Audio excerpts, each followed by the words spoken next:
محترم حاضرین، یقیناً آج امت مسلمہ جن حالات سے گزر رہی ہے وہ ناقابل بیان ہیں۔ ہم دیکھ رہے ہیں کہ آج اس دنیا میں انسان بڑی غفلت کی زندگی گزار رہا ہے اور تباہی اور بربادی کی طرف جا رہا ہے۔ اللہ تعالیٰ وقفے سے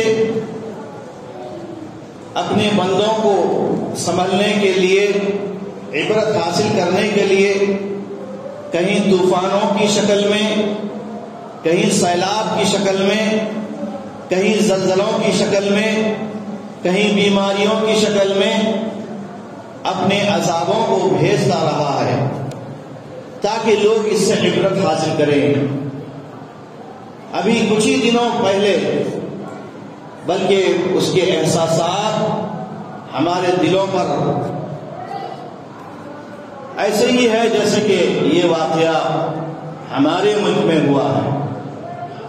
ترکی میں ہونے والا زلزلہ صرف ایک نہیں بلکہ پے در پے ایک کے بعد دیگرے 2-3 زلزلوں نے ساری دنیا والوں کو ایک پیغام دیا ہے کہ اللہ تعالیٰ جب چاہتا ہے، جیسے چاہتا ہے، بستیوں کو اور ملکوں کو تباہ اور تاراج کر دیتا ہے۔ ان مرنے والوں میں بوڑھے بھی ہیں، بچے بھی ہیں، جوان بھی ہیں، مرد بھی ہیں، عورتیں بھی ہیں، لیکن زلزلہ ہونے سے پہلے ایک لمحہ پہلے، ایک سیکنڈ پہلے کیا ان کو اس بات کا پتا تھا کہ زلزلہ ہو جائے گا اور زمین دہل جائے گی، بڑی بڑی فلک بوس عمارتیں آنے واحد میں زمین دوز ہو جائے گی۔ واقعات، اس کے مناظر ہمارے سامنے گونج رہے ہیں، ہم دیکھ رہے ہیں سوشل میڈیا پر کہ ابھی تک لوگوں کی لاشیں نکالی جا رہی ہیں اور مرنے والے بھی ہیں اس میں، اور کتنے ایسے بھی ہیں جن کو اللہ نے بچا لیا ہے۔ بچنے والوں میں بچے بھی ہیں، شیر خوار بچے بھی ہیں۔ یہاں غور طلب بات یہ ہے، ان زلزلوں کے پیچھے ہمارے لیے ایک بہت بڑا پیغام ہے۔ اگر موت آتی ہے تو اللہ تعالی کی طرف سے کوئی اسے بچا نہیں سکتا۔ بڑے بڑے لوگ مر گئے، ان کی موت اللہ نے مقرر کی تھی، لیکن چھوٹے چھوٹے بچے ابھی بڑی بڑی عمارتوں کے ذریعے کے اندر سے نکالے جا رہے ہیں۔ 2-3 دن ہو گئے لیکن ابھی تک وہ زندہ ہیں۔ ان بچوں کو نکالا جا رہا ہے جبکہ ان کے اوپر بھی عمارتیں گری ہیں، لیکن اللہ نے انہیں بچا لیا۔ اور کتنے ایسے لوگ ہیں جو ان زلزلوں کی وجہ سے تباہ ہو گئے، اس کی گنتی مقرر نہیں ہے۔ سروے رپورٹ تو بتا رہی ہے کہ 3-4 ہزار ہیں، نہیں بلکہ ہزاروں لوگ لقمے اجل ہو گئے ہیں۔ بڑی بڑی عمارتوں میں ہزاروں لاکھوں لوگ رہتے ہیں، بڑی بڑی بستیاں ہیں، لیکن ان سب کے باوجود اللہ کا جب عذاب آیا، زمین جب اللہ کے حکم سے کچھ سیکنڈ کے لیے ہلی، کچھ سیکنڈ کے لیے اس کے اندر ارتعاش پیدا ہوا، زلزلہ آیا، تو دیکھتے ہی دیکھتے سارے لوگ برباد ہو گئے، موت کے گھاٹ اتر گئے۔ کہیں عذابوں کی شکل میں، طوفان کی شکل میں، اور کہیں زلزلوں کی شکل میں جو عذاب آتا ہے، اس کا سبب اور اس کا مقصد یہ ہوتا ہے، اس کے پیچھے پیغام یہ ہوتا ہے کہ جو لوگ بچ جائیں، جو لوگ بچ گئے ہیں اور جو لوگ ان مناظر کو دیکھ رہے ہیں، اس کو دیکھ کر اپنی موت کو یاد کریں، اپنی زندگی کو غنیمت جانیں اور اللہ کی طرف رجوع ہو جائیں۔ یہ عذابوں کا ایک مقصد یہ بھی ہے کہ لوگ جو غفلت کی زندگی گزار رہے ہیں، اللہ کی عبادت سے روگردانی کرتے ہوئے اللہ کی نافرمانی کر رہے ہیں اور حرام اور گناہوں میں مبتلا ہیں تو ایسی بستی والوں کو اللہ کی طرف سے تعزیانے کے طور پر عذاب اللہ نازل کرتا ہے.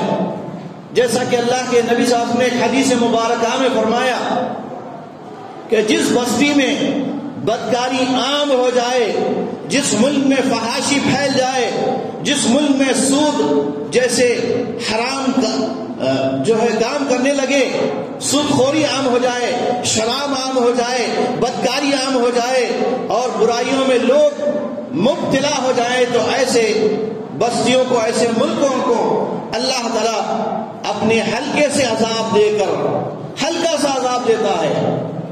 ہم کیا سمجھتے ہیں یہ جو جھٹکے ہیں عذابوں کے، یہ بڑا عذاب نہیں، یہ بڑے عذاب کا پیش خیمہ ہے.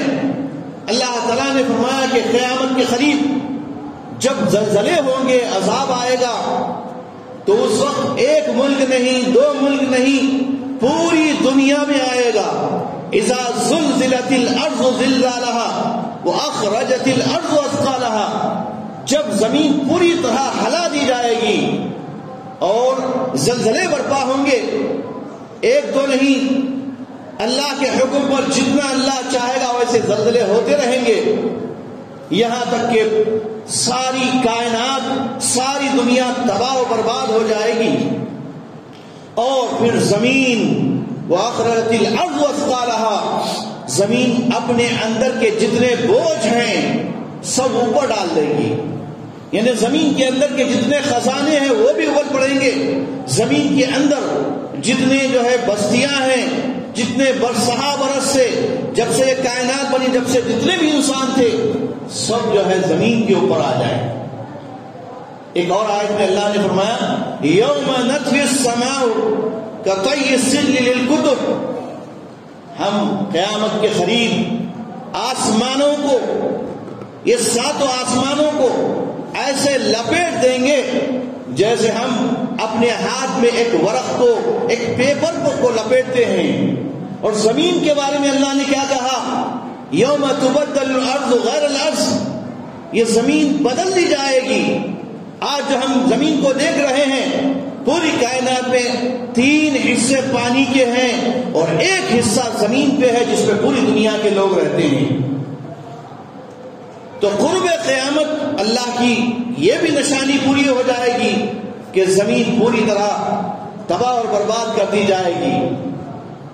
اس سے پہلے بھی یہ جو واقعات ہو رہے ہیں، یہ قیامت کی نشانیاں جو وقفے سے ہم کو دکھائی جاتی ہے، چاند گہن کی شکل میں، سورج گہن کی شکل میں، عظیم سیلابوں اور طوفانوں کی شکل میں، اور بڑی بھیانک بیماریوں کی شکل میں، ایسی بیماریاں جس کی آج تک لوگوں نے کوئی دوا نہیں ڈھونڈی، ایسی بیماریاں بھی ہیں.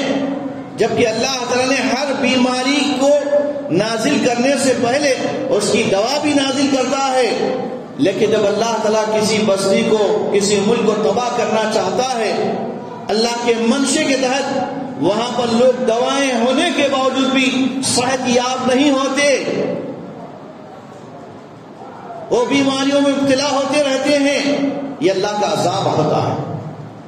محترم حاضرین، آج ہمارے لیے یقیناً ان زلزلوں کے پیچھے، ترکی کے ان زلزلوں کے پیچھے بہت بڑا پیغام ہے کہ ہم اپنے آپ کو سمجھیں، تھوڑی دیر کے لیے غور کریں، رات کی تنہائی میں اٹھ کر بیٹھیں، اور جب ساری کائنات کے لوگ سو رہے ہیں تو ایک وقت آئے گا، ایسا بھی ہوگا کہ جو لوگ سو رہے ہیں ہمیشہ کی نیند سو جائیں گے.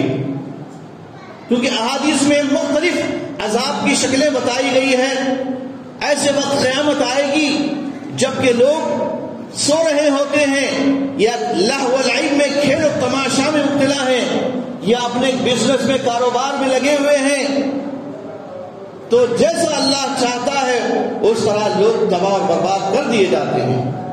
اس سے ہم سب کو ایک پیغام یہ بھی ملتا ہے کہ کائنات اور کائنات کے اوپر جتنی مخلوقات پائی جاتی ہیں وہ ہمیشہ کے لیے نہیں ہے.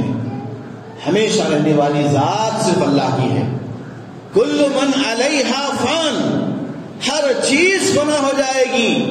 اس دنیا کی، اس کائنات کی جتنے جاندار مخلوقات ہیں، جتنی بے جان ہیں، سب چیز، دنیا کا سارا نظام درہم برہم ہو جائے گا. چاند سورج کی روشنی چھین لی جائے گی اور سورج بھی جو ہے اس کو بھی گرہن لگ جائے گا. سورج کی روشنی مان پڑ جائے گی، چاند کی روشنی ختم ہو جائے گی اور پوری کائنات ایک اندھیرے میں تبدیل ہو جائے گی. تو یہ مختلف قسم کے جو عذابات ہیں، ان عذابات کو آنے سے پہلے جو لوگ زندہ رہتے ہیں ان کے لیے بہت بڑے لمحے فکر ہے، بہت بڑا سبق ہے اور بہت بڑی مہلت بھی ہے کہ کم از کم اب تو سمجھ جاؤ.